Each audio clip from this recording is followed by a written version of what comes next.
আমার দেশেও এক রাবেয়া বসরি ছিলেন, ক্ষমতার খুব অহংকার করতেন। অহংকারের কারণে এই রাবেয়া বসরিকে আল্লাহ যখন ধরেছেন তখন একেবারে দেশ ছাড়া করে শাস্তি দিয়েছে। আমরা দেশে রাবেয়া বসরি আসতে জানি।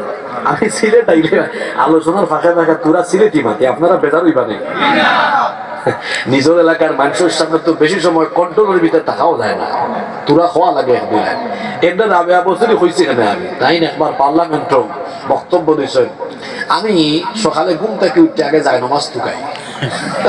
কিনা দোকান তাই ও হিবাই নারায়ণগঞ্জ আরো কুতুব পাওয়া গেছে, তাই বলে সত্য দেখার তাহাজ্জুদ ধরে আল্লাহ জানে আসা না মিশা।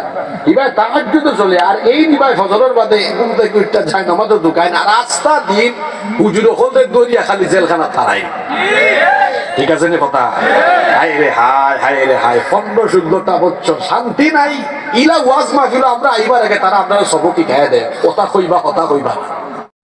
বলছিলাম যতটুকু জ্ঞান অর্জন করবেন সেটা অনুযায়ী নিজে এবং আশপাশের মানুষকে ফায়দা দেওয়ার চেষ্টা করবেন, তাহলে জ্ঞান অর্জনের উদ্দেশ্য হাসিল হবে। বড়াই করবেন না, বড়াই করা অহংকার করা এটা মুমিনের জন্য শোভা পায় না।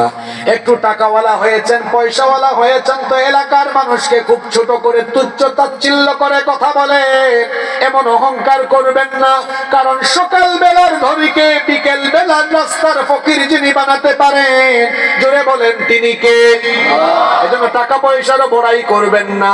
কত টাকাওয়ালা মানুষ মুহূর্তের মধ্যে রাস্তার ফকির হয়ে গিয়েছে, এমন নজির দুনিয়াতে আছে না নাই? এমনি ভাবে ক্ষমতার বড়াই করবেন না, ক্ষমতার অহংকার করবেন না। কারণ ক্ষমতা জিনিসটা হলো এমন, এটা এখন আছে তো পড়ে নাই, সকালে আছে তো বিকেলে নাই, আজ আছে তো কাল নাই। অহংকার করবেন না, কারণ ক্ষমতার অহংকারের পরিণতি ভালো হয় না। ফেরাউন, নমরুদ সহ পৃথিবীর পূর্বসূরি ক্ষমতাশালী ব্যক্তিবর্গ যখন ক্ষমতার অপব্যবহার করে অহংকার আর অধ্যত্বপূর্ণ আচরণ করেছে, তাদেরকে চূড়ান্ত শাস্তি যিনি দিয়েছেন তিনি কি? আমার দেশেও এক রাবেয়া বসরি ছিলেন, ক্ষমতার খুব অহংকার করতেন। অহংকারের কারণে এই রাবেয়া বসরিকে আল্লাহ যখন ধরেছেন তখন একেবারে দেশ ছাড়া করে শাস্তি দিয়েছে।